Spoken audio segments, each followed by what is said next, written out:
అందరికీ నమస్తే అండి. బస్సు ప్రయాణం చేస్తున్నప్పుడు బస్సులో ఉన్న ప్రయాణికులు కూడా మన తోటి ప్రయాణికులే కదా. అందుకోసం ఒకరికొకరు సహాయం చేసుకోవాలి.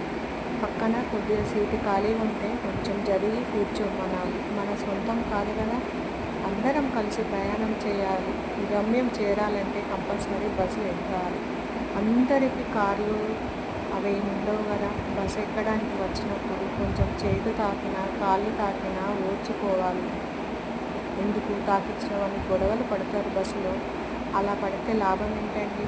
అట్లాంటప్పుడు అసలు ఎక్కకూడదు. ఇంత ఇరుకు బస్సులో జనాలు బాగున్నప్పుడు ఒకరికొకరము తాకకుండా ఉండలేము. అందరము సోదరాభావంతో మిగిలినప్పుడు అసలు ఇబ్బందులు ఏంటిది? మన ఇంట్లో మన అక్క చెల్లెలతో మన అన్నల తమ్ములతో కలిసి ఉండలేమా? అట్లనే అనుకోవాలి బస్ ఎక్కినప్పుడు కూడా.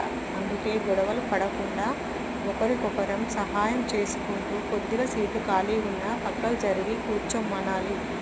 ఏదో ఒకరికొకరం సహాయం చేసుకుంటే మంచిదే కదా. అసలు గొడవలే ఉండవు కదా అలా చేస్తే.